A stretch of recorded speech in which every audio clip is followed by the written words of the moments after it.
From Clearfield to Westchester, St. Mary's to Harrisburg, this is Lincoln Radio Journal. On this edition, it's starting to sound like the film Groundhog Day. Every year, and just about the same time as Phil pops his head out of the ground, Governor Tom Wolf proposes a severance tax on natural gas. David Taylor is here to host a Capitol Watch look on why that is a bad idea. And the Pennsylvania Supreme Court has triggered a constitutional crisis by usurping the legislature's power to draw congressional district lines. State Representative Frank Ryan is here with a Lincoln Radio Journal commentary.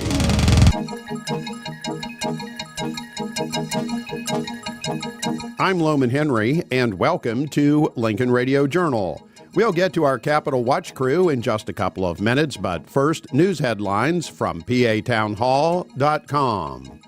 Despite rapidly escalating tuition and ever-increasing state subsidies, the interim chancellor of the state system of higher education says the 14 universities need more taxpayer dollars. Governor Tom Wolf, who always includes large increases in education funding in his budgets, has indeed proposed giving the state system an additional $15 million in the next fiscal year. But Karen Whitney says more dollars are needed. Whitney cited labor costs as the reason the universities need the extra money. Salaries for educators and support staff have risen significantly.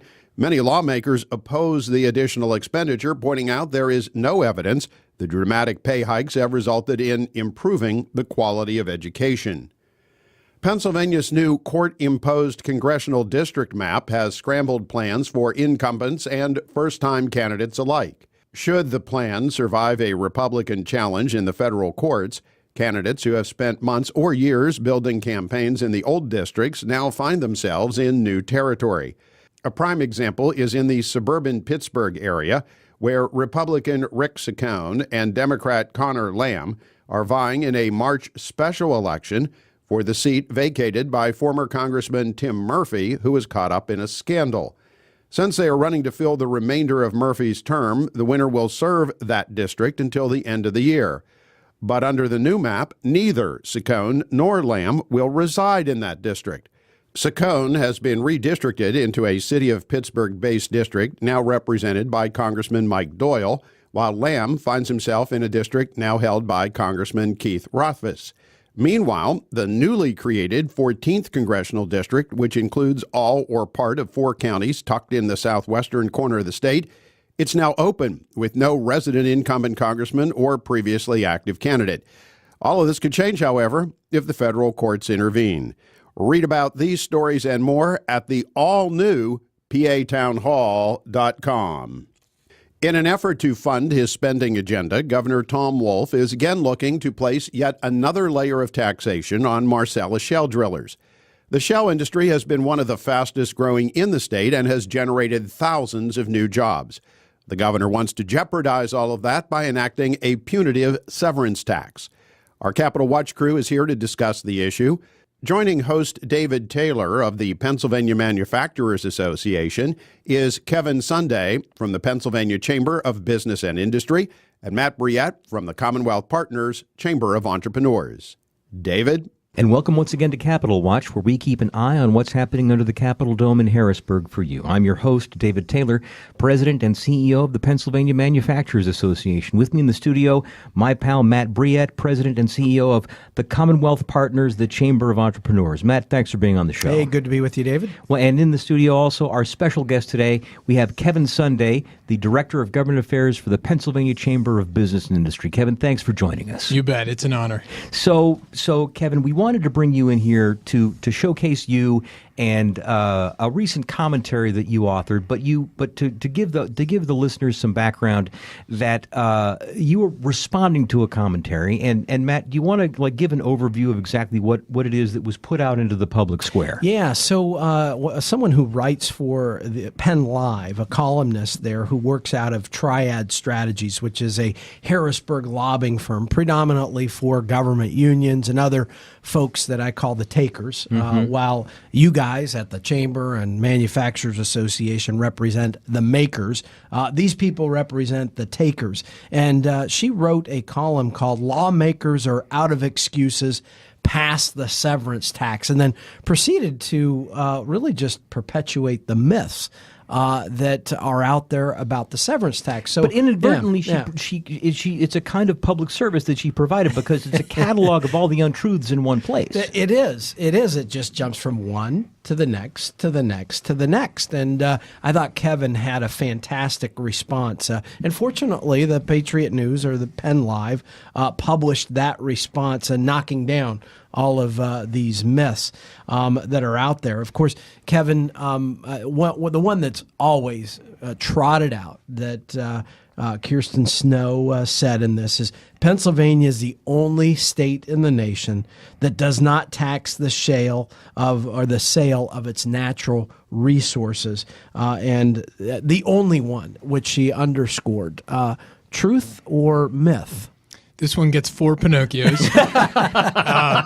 Can you have more than 4? Or I think 4 is the max. 4 is the max. Got Yes. it. Just want to understand our rating this is the system gold here. That's standard right. here. Yes. Gotcha. Right. And to go back to one point about the firm that Ms. Snow works at, the reason that we keep having this conversation about severance tax year over year in Pennsylvania is not because it's good public policy, but because the public sector unions want more money, and they look at this is the easiest pocket to pull it out of. Pennsylvania is absolutely not the only state without a severance tax. The progressive haven of California does not have one. Not only does Pennsylvania tax the natural gas industry just like it taxes every other business in the state of Pennsylvania with the highest in the nation corporate rate, it taxes natural gas like no other state does, with a unique impact fee that to date has brought in more than $1.5 billion of money. That is a per well fee that no other state has. It's a unique structure that was part of a comprehensive regulatory and local government bill that Governor Corbett and the General Assembly put together 6 years ago. And it is the way that we are compensating for impacts to local government and communities, and it's a success. And the effective rate of the impact fee is competitive with that of other states. In fact, when you take the money that's been collected in Ohio, West Virginia, Colorado, and Arkansas, that's less money brought in than our impact fees brought in, even though those states have produced more natural gas than us, which means our rates in Pennsylvania are already, without a severance fee, they're taking more money from the natural gas industry as is, without layering on another. Yeah, so 1.5 billion has been on top of all the other taxes that these businesses pay. So the notion that fracking companies, extraction companies aren't paying taxes is simply a bold-faced lie. Well, and this is the thing that gets me. This is why this is a stupid argument. It's not about whether we have one kind of tax versus another kind of tax. It's what is the overall cost of doing business in our jurisdiction versus in other jurisdictions. So this argument just on its face is idiotic, because they're comparing us to other states that don't have things like a corporate net income tax or a personal income tax. Or, I mean, it's preposterous. The way that you would compare would be, what is the total cost of doing business? And Pennsylvania is actually a more expensive place to operate. Yeah, and one of the things that the governor talked about in his budget address is that if we impose a severance tax in Pennsylvania, we can collect monies from people in Texas. Can you explain to me his logic there, that imposing a tax on Pennsylvania job creators is somehow a way to tax people in Texas? Well, the governor's claimed this tax is on two different groups of people, and we need to figure out which one is the case. On one hand, the governor said it's a tax on the oil and gas companies. And on the other case, he said it's a tax on ratepayers, most of them that are outside of Pennsylvania. But if that's the case, then what we're really saying is this is a tax on everybody that uses natural gas to heat their homes and everybody who uses electricity to keep the lights on, because natural gas is a growing percentage of our power portfolio. The Public Utility Commission, which oversees rates, is in the middle of a proceeding to evaluate, are low-income households in need of more support from government or even from industrial ratepayers to have help on their bills. And it's odd to me that and this is at the direction of the governor. He had his cabinet send the PUC a letter saying you need to look at. Is this the same governor? Yes, it's the same governor. Just checking. Governor Wolf has said, PUC, I have a concern that low-income customers might be paying too much for their gas and electricity bills, even though these bills have come down by as much as 75% in recent years because of Marcellus Shale. So again, it's a little bit of cognitive dissonance for the governor to, on one hand, say, I have concern about low-income households and I want to keep their bills down, and on the other hand, I want to increase their costs through a severance tax. And saying on one hand, we want to tax the companies, but on the other, we're going to get this out of ratepayers in some other state. So one of the things, Kevin, that Kirsten Snow talks about here is that you, being a proponent of the gas industry, say that a new severance tax would be a job killer. And then she proceeds to say, shale is king, and people notice that workers aren't from Pennsylvania. So don't worry about it. The jobs are just people coming from other states working in Pennsylvania. Is that true? Are we just importing jobs from outside that really are not Pennsylvania jobs? No, absolutely not. I mean, go into the local trade union halls in Pittsburgh and Northeast Pennsylvania and ask them how much work they've gotten out of the shale industries. Even going into the trade halls in Central and Southeast Pennsylvania that are doing work on the pipelines. There's tens of thousands of Pennsylvanians that are being employed in this industry, and that's just the tip of the iceberg. There's a whole lot more that can come if we build things like petrochemical facilities, refineries, and the downstream manufacturers. There's tens of thousands more jobs there. We love to talk about, can we get Amazon or not? There are many Amazons potentially out there in terms of job impact if we get this right. Where we get this wrong is if we look at one industry that's doing well and saying, aha, they're going to pay a special tax because Harrisburg has an insatiable appetite for spending money and spending money poorly. You're listening to Capital Watch. I'm your host, David Taylor from Pennsylvania Manufacturers Association. In the studio with me, Matt Briette from Commonwealth Partners, and our special guest, Kevin Sunday from the Pennsylvania Chamber of Business and Industry. So again, let's go back, because this really, it's a fun parlor game. It was actually a public service to bring together all of these different untruths. And so dun dun dun, large fracking companies use and abuse our roads, bridges, and natural resources like clean drinking water. Is that true? When these companies go in, a lot of times they're going to find out that the bridges themselves need repaired. We just saw one of the companies, not a driller, but a midstream pipeline operator. They're repairing a bridge at a pretty significant chunk. They didn't damage the bridge, but they want the bridge to be up to speed so they can get trucking and equipment across the stream to do work on the other side of it. That's something you see a lot of times in these rural areas where there's been an underinvestment from PennDOT and the U.S. Department of Transportation. The roads are actually getting better because the companies want to have roads that are safe enough to get their trucks in and out of. In fact, I think we were seeing that before we ever imposed an impact fee, that companies recognize, look, we have to be good community members. Yep. And if we're tearing up roads, we better reinvest. And they were doing so at a much higher rated road and bridge than what had previously existed.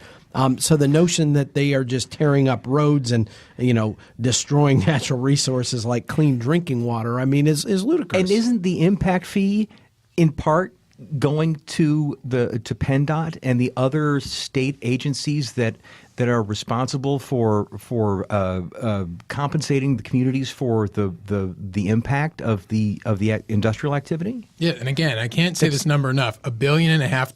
I know in Harrisburg terms that doesn't sound like a lot of money, but for people like you and I that work in the real world, yeah, that's a lot of money. And that money, that $1.5 billion, is going to repairing roads.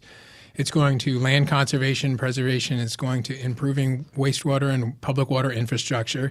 It has been, in the words of Senator Gene Yaw, the best anti-poverty program in the history of Pennsylvania. Well, and I have to say this, Kevin, because we can't say it enough. The $1.5 billion you're talking about is over and above all the other business taxes these companies already pay. This is just that additional tax called the impact fee that is generating even more tax revenues from these companies. So this is where the notion that these companies are getting away without paying their fair share, as Governor Wolf likes to use so much, they're paying well above that already. And I think, as you noted earlier, far more than what the companies are paying in the other states that have a severance tax. And I got to say, Kevin, this next one may be my personal favorite, that in Alaska, everybody gets a check from the energy that's harvested where's there. my check? Where's my check? Okay, can you please explain how Pennsylvania is not like Alaska? Yeah. Well, Alaska is an extremely unique circumstance because in Alaska, almost all the oil and gas is on publicly owned land. There's not a lot of privately owned land in Alaska. A lot of it's just in refuge and conservation status. So it's a little strange to me that the author brought in Alaska's North Slope, where all of the oil and gas there is publicly owned. So naturally, yeah, the royalty owners, the public, should get a cut of that when it's developed. What's really strange about this comparison is in Pennsylvania, we do have a considerable amount of natural gas under public lands. But Governor Wolf has issued a moratorium on new drilling on those lands. So that's why I don't get a check. Exactly. If the model is Alaska, the governor needs to lift his moratorium on drilling in state lands. If you ask the average Pennsylvanian, do you want a severance tax? The answer might be yes. But the question is, how important is it to you? Is it more important to you to have an economy that's growing? They're going to say, yeah, that's more important to me. I am more interested in an economy that's strong. When you look at the demographics in this state, the only age group that's growing is those 60 and up. If we want to be able to manage our government expenses, if we want to grow an economy for decades to come, we need to encourage and allow to flourish the industries that are going to grow. And right now, that's the energy space, it's manufacturing, it's in the medical community. What all those industries need is a reliable and predictable tax and regulatory climate. Right now, we don't have that. The very fact that the governor keeps yammering on about it renders our investment environment uncertain. That from the outside, you're looking in saying, well, the governor's talking about this new tax, this new extra higher tax. It's like, well, let's just go to Ohio. Let's go to West Virginia. Like the very fact that we're stuck in this stupid debate back and forth, that by itself is a disincentive for people to come here, invest here, operate, expand, and hire here. Exactly. And don't think that's just in the energy space. Any sector that's looking to come into Pennsylvania has to wonder why an industry that appears to have some modicum of success immediately gets a target on their back for additional taxes. Last year, we saw a warehouse tax being floated. We saw another increased tax on people's utility bills. There's all these taxes that seem to get floated about, and it's strange to me that it's always easier to raise taxes on somebody than it is to find spending cuts somewhere. Well, unfortunately, it's part of this where you can tell four Pinocchio lies, and if you keep repeating it enough, people believe it. And that's why I think people can get away with these kinds of statements about Pennsylvania being the only state without a severance tax, and how we're, these types of myths, unfortunately, have been so driven into a lot of our discourse that people believe them. What's your assessment, Kevin, of the viability of this? So you've got someone who's out there cheerleading for it. We know that there's plenty of folks in the General Assembly that believe these myths. Free money. That's right. It is free money. What's the viability of this tax? Do you think this is the year that Governor Wolf finally gets his severance tax he's been pining for? We certainly hope not. The prognosis doesn't seem to be too strong. I mean, it's not like there haven't been votes on this in the recent months. There's been an effort in the State House, unfortunately by Republicans in the Southeast, to do everything they can to get a severance tax enacted outside of the normal budget window and in opposition to their own caucus's leadership. There was a number of votes to try to get things pushed along, and they failed. So The Senate did pass a severance tax as part of last year's tax code. That didn't get anywhere in the House. And these additional votes in the House to pass the severance tax failed. So it's not as if this hasn't had its day in court. It's clear that the votes weren't there as recently as 2 months ago. So I would certainly hope that the legislature doesn't turn to a severance tax this year. And I want to make one quick point on the state's financial condition. Governor Wolf believes that there will be no net positive impact to the state treasury because of federal tax reform. The state's independent fiscal office believes there's about $200 million more coming into the state coffers. So again, strange to me that there's $200 million real sitting on the table that we're going to refuse to look at, and instead the administration and some in the House and Senate on the Republican and Democratic side, frankly, would say, let's go take more money out of the private sector. Well, and Kevin, this is what drives me up a wall. So you will hear people say that Pennsylvania must impose this new additional higher tax on energy because it is a tax that exists in other states. Well, the fact is, in every other state that has this severance tax, that there is an abatement period at the front for a time during which the tax is not applied, so that the investor can recoup the capital cost of having drilled the well in the first place. But the versions of a severance tax, a new additional tax on top of everything else that have been put forward in Harrisburg, none of those include that abatement period that everybody else has. So in that way, they're talking about imposing a tax in Pennsylvania that no other state has. And when it comes to multi-state comparisons, I'm puzzled as to why we don't look at what the other Rust Belt states have done on labor policy, which is in just about every one of those cases gone to right to work. We have not really even had that conversation on any meaningful level in this state. We keep having this conversation about a severance tax, but I would question which of those two policies would really position our economy for future success in the decades to come. Well, I think we know the answer to that because it is the states that have reformed their labor laws to empower individual workers rather than special interest groups. That's where the jobs are going. It's why, while Pennsylvania is in the midst of a gerrymandering, congressional map crisis, talking about 18 congressional districts, we know that 18th seat is going to become Texas 37 after the 2020 redistricting. And that's because that's where the jobs are going. We will go down to 17 congressmen in Pennsylvania. And that's because of the job policies or the labor policies in Pennsylvania that are forcing jobs out. And this is exactly why we need leadership in Harrisburg to act on a pro-growth agenda, to make it the smart business decision for people to choose to invest and expand and operate and hire here in Pennsylvania rather than one of our competitor states. So that is all the time that we have for this week's program. But Kevin, it has been great to have you here. Can you give the listeners, where should they go to learn more about you and your organization and the things that you're doing? You can find out more about the Pennsylvania Chamber of Business and Industry on Facebook, Twitter, and LinkedIn, or visit www.pachamber.org. Outstanding. And Matt, where can people go to find you? Yeah, join the conversation at facebook.com/Commonwealth Partners. And as ever, you can find me online at pamanufacturers.org and on the Pennsylvania Cable Network Sunday mornings at 8:30 with PMA Perspective. From Matt and Kevin and myself, thanks very much for listening, and we'll catch you next time on Capitol Watch.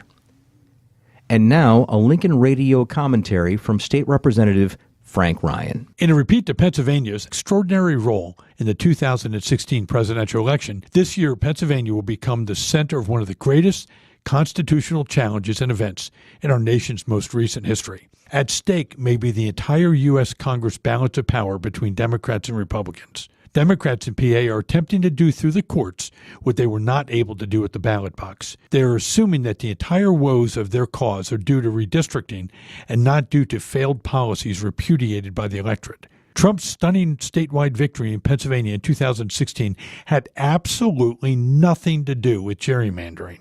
As background, the Supreme Court of Pennsylvania in 2018 ruled that the 2012 redistricting of Pennsylvania's congressional districts was unconstitutional. The court gave the legislature until February 9th to submit a plan of redistricting to the governor for approval. The governor would then have until February 15th to accept or reject the map. The governor has rejected the map, and its decision, the Supreme Court reserved the right to draw the boundaries of redistricting on its own accord and to select one of many competing plans, which they have done. Currently, Pennsylvania is represented by 13 Republicans and 5 Democrats.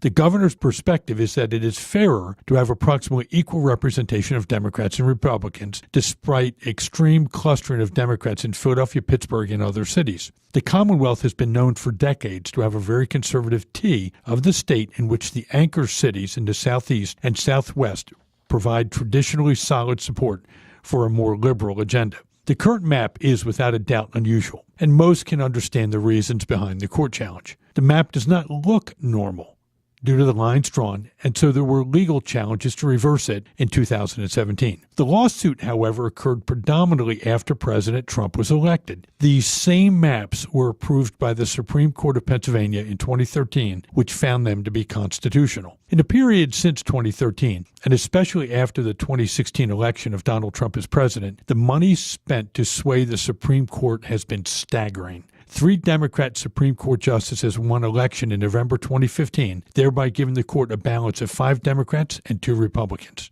This major shift in the balance of power on the court set the stage for the constitutional crisis playing out in Harrisburg. As soon as the Supreme Court intercedes and adopts a new map, a new constitutional crisis immediately ensues. Seldom in our nation's history has a state Supreme Court usurped the constitutional role of the legislature in drawing congressional boundaries. The importance of these maps to our nation and its balance of power are profound. Should the districts be gerrymandered by the Democrat-majority Supreme Court, sufficient seats may flip to the Democrats to facilitate a shift in power in Washington, D.C., and potentially disenfranchising millions of Pennsylvanians, as well as derailing the Trump agenda to satisfy a decidedly Philadelphia-centric Supreme Court. The Pennsylvania Supreme Court, by writing the decision the way it did, is likely violating the U.S. Constitution in that it is the responsibility of the legislature to draw the map. Additionally, the new maps, due to court-ordered time constraints, did not give the legislature time to vote on them. The Supreme Court decision will be one of many constitutional challenges in Pennsylvania